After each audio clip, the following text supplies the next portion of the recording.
Hello and welcome back to the Fine View. Part 1, I was giving a small description on Wycombe Wanderers versus Barnsley.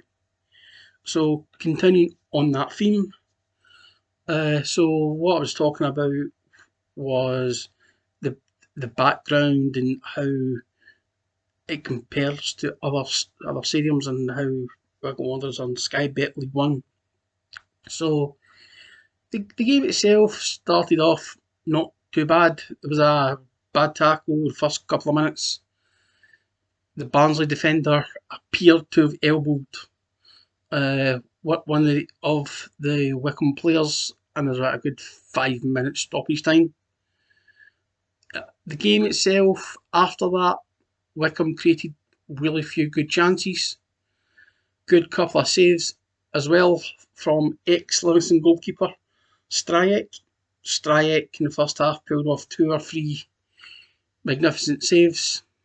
Nicky Cadden, one of the Barnsley players, I think it was him again because I didn't have numbers. I can't tell, but Nicky Cadden in the 20th minute, I felt should have been ordered off. There was a 50-50 in the middle of the park, and I think it was Gareth McCleary. I think he elbowed Gareth McCleary on the jaw. Us in the origin stand where we were, the origin stand's right behind the dugouts, and the Barnsley contingent, the whole first half, did nothing but pester the fourth official. Not long before half time, the Barnsley coach, or his assistant, I think it was his assistant, went over to the fourth official. He grabbed the fourth official's hand and swore, and myself and the other people looking about were going, "What? Well, wait. If that was a Premier League manager, like, look at the Wolverhampton Leeds game. Let's just say that was Yupin Julian Lopetegui that had grabbed the fourth official and swore at him. I think Julian Lopetegui would have been ordered off, quite rightly so. Look back at yesterday, the Manchester United Fulham game, when Willian handled the ball, the referee went over to look at the video assistant referee monitor. Marco Silva, I think his name was, the Fulham manager, apparently went over to the referee. The referee showed a straight red card. Then 40 seconds later, he showed Willian a red card. Then Andrew and Alexander Mitrovic, who we all know is a hothead, he lost his head and he was sent off. Now, I'm a neutral. I don't have any real affinity with Wycombe Wanderers. I will say though that I am a Celtic fan, and for those Wycombe, if there's any Wycombe fan watching this, the reason the two links, or the two known links I know of between Wycombe Wanderers and Celtic, is former Celtic manager Martin O'Neill, who I know is revered in High Buckinghamshire with yourself, the Chairboys, and 2007 season when Paul Lambert was your manager. Paul Lambert was the ex-Celtic captain under Martin O'Neill. That was why I decided to come to Wycombe Wanderers versus Barnsley. So the second half was, I want to say, fairly dull. Both Barnsley and Wycombe had a few chances, but there wasn't really much. But Barnsley did take the winner with about 10 minutes to go.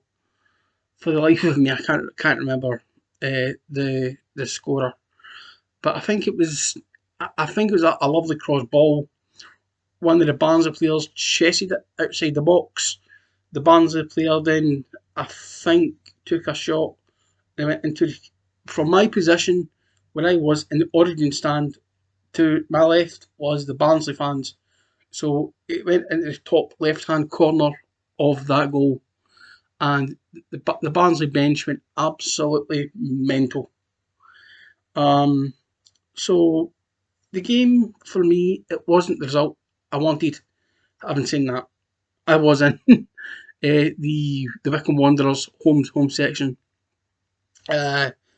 So apart from the result, I did really enjoy it. I enjoyed the day, and I'm also going to give a shout out here. I didn't take names, but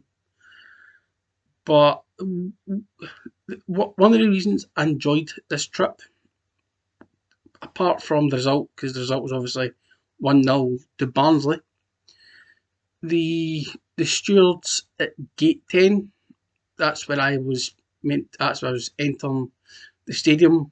The stewards who took quite a lot of time to speak with me, and we were speaking about different things.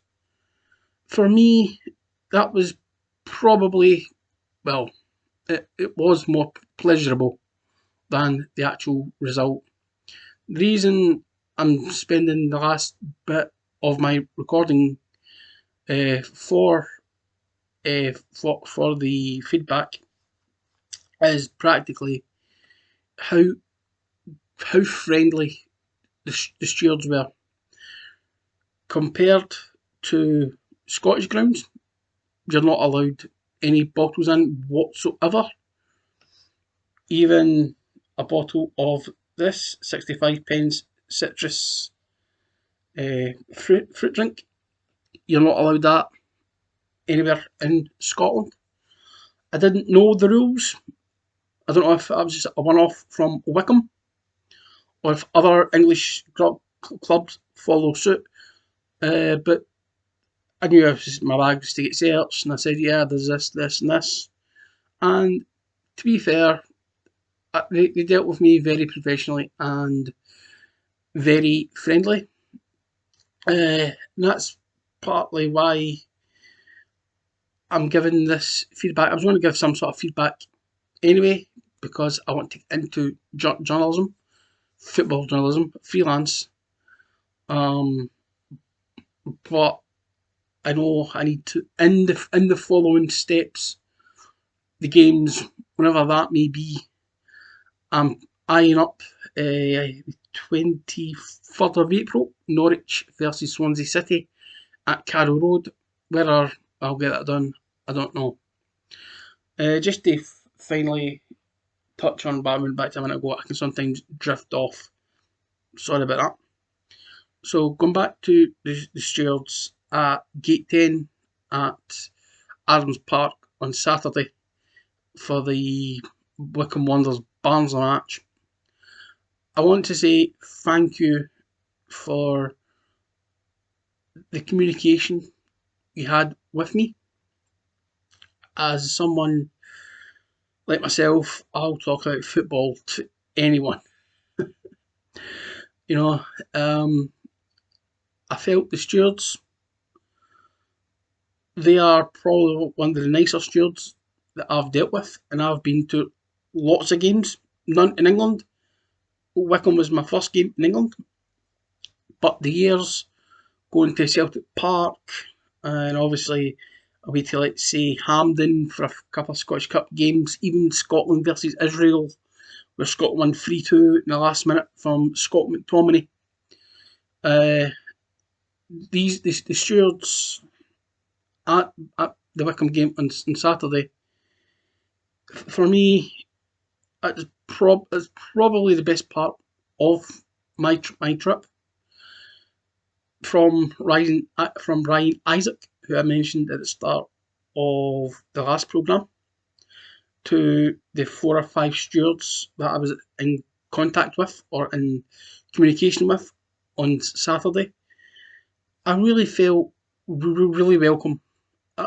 From let's say, from Ryan Isaac in the main reception at Adams Park, who a couple of weeks prior, when I asked if he could get an actual physical copy rather than the QR code, very friendly. Nothing seemed too out of reach for these guys.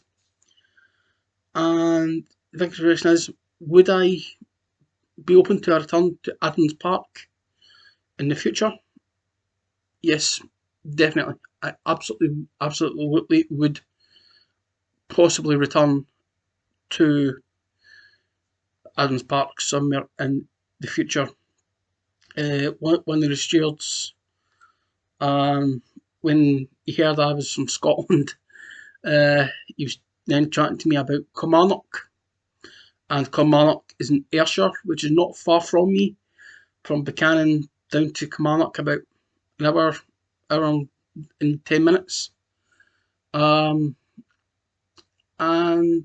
basically the other stewards as well, they were quite happy to ask me about my club, Celtic. He was even nice enough to tell me that at half time, this was about 1:15, 50 minutes before the turnstiles opened at Adams Park, he was delightful to tell me that it was 1 each between Motherwell and Rangers. And when he asked me if I think Celtic will beat Hibernian, I was like, well, we've not lost in quite a bit this season. Our last defeat was September against St Mirren, 2-0 at St Mirren, and he's like, yeah, it's going to be a tough game for up against Hibernian. I said, yeah, well, we're Celtic, we're kind of on a good run. But overall, it's not quite the way I expected my first real journalism broadcast to go out. If it wasn't raining, I probably would have done more paperwork. But the only small thing that I wish Wycombe had, even if it was, let's say, a £5 per copy, was a match programme. I thought all clubs done match programmes, but hey, I'm only a tourist. So with that being said, before I wrap this up, I want to again give out a thank you to Ryan Isaac, part of the ticket reception team at Adams Park. Thank you for the professionalism you showed me. I also want to thank you, the stewards at Adams Park, and one very last thank you is, if this gets across to you, I'll be really happy. I also want to thank you to the elderly Wycombe fan who, on the bus from the Hourglass, told me to get off at one bus station to get a bus over to High Wycombe Coachway. If you're watching this, I want to thank you as well. If it wasn't for you, I think I'd have had a massive breakdown. Because you were calm and telling me where to go, I got where I wanted to be in plenty of time, even though I had like 4 hours. But if it wasn't for you, I think getting back to the High Wycombe Coachway would have been a bit more difficult than it was. So thank you all for watching. If any ever do want to go and see Wycombe, I recommend you do it. The staff, the stewards, in my opinion, in my experience, were very friendly. And if you're watching this, if anyone from Wycombe Football Club is watching this, I would be open to a return to Adams Park in the near future. Thank you for watching The Fine View.